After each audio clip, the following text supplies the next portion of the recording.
Page we start ecosystem. Ecosystem पारिस्थितिकी तंत्र है क्या? इसमें इसने 2 मेजर टाइप बताए इसके। एक होता है एक्वेटिक इकोसिस्टम और टेरेस्ट्रियल इकोसिस्टम। एक्वेटिक में क्या आ जाते हैं आपकी मैरीना लाइफ यानी कि जलीय जीवन, और टेरेस्ट्राइल में स्थल पर जो मतलब ज़मीन पर लैंड पर जो रहते हैं वो मतलब प्लांट्स और animals all things.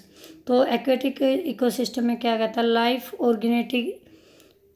ऑर्गेनेटेड first of all in ocean. कहता लाइफ हमें पता चलता है कि सबसे पहले जो लाइफ स्टार्ट हुई 3.5 मिलियन ईयर एगो, वो कहाँ स्टार्ट हुई थी? ओशियन के अंदर, जल के अंदर।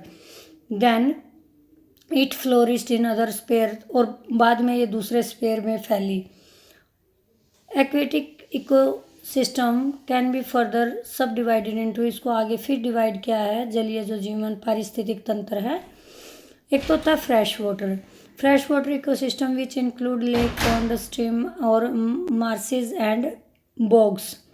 ये वो हैं वाटर के सोर्सेज हैं जिनसे हमें फ्रेश वाटर प्रोवाइड होता है, और जो कि काफ़ी जीव ऐसे हैं जो कि हमारे फ्रेश वाटर में ही सर्वाइव कर सकते हैं।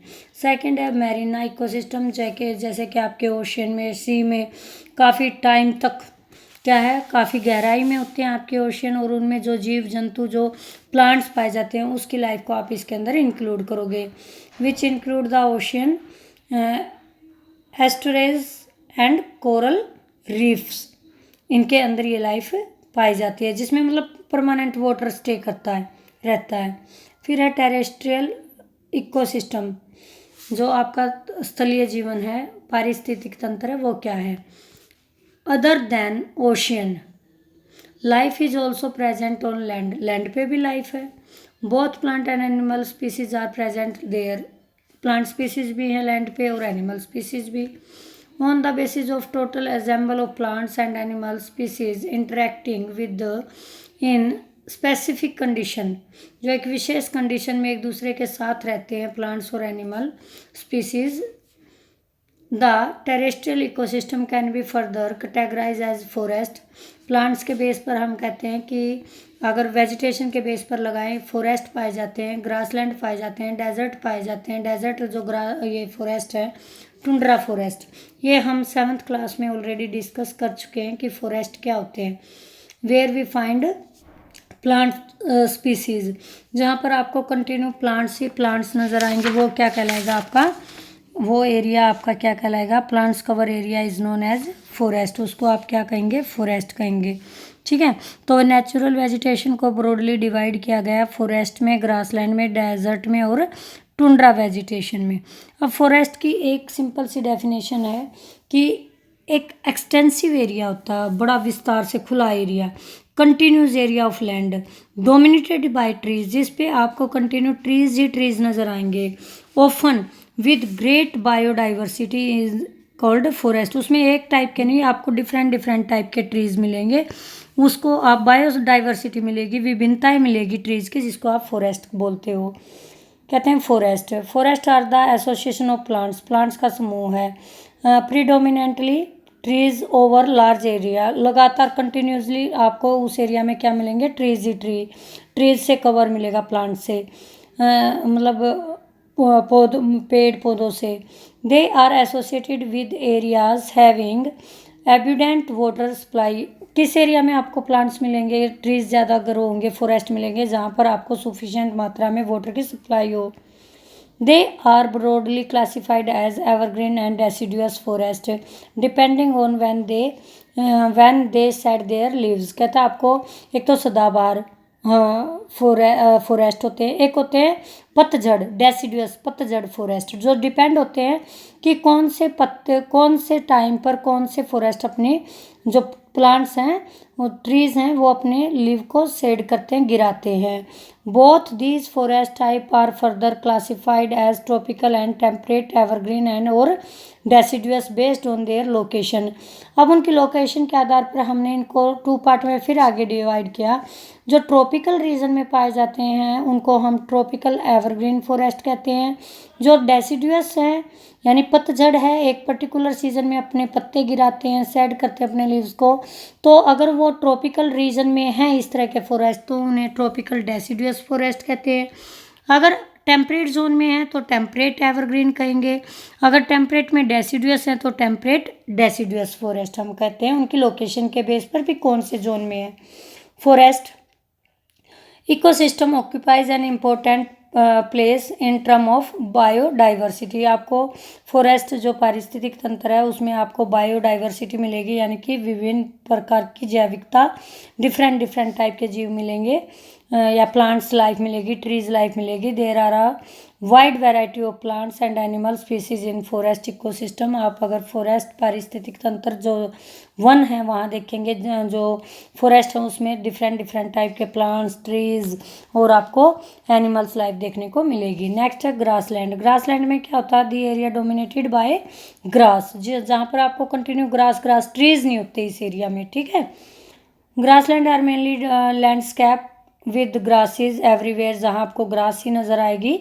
दीज कंटेन स्केटर ट्रीज, यहाँ कहीं कहीं बिखरे ट्रीज होंगे, एंड श्रब्स या झाड़ियाँ होंगी।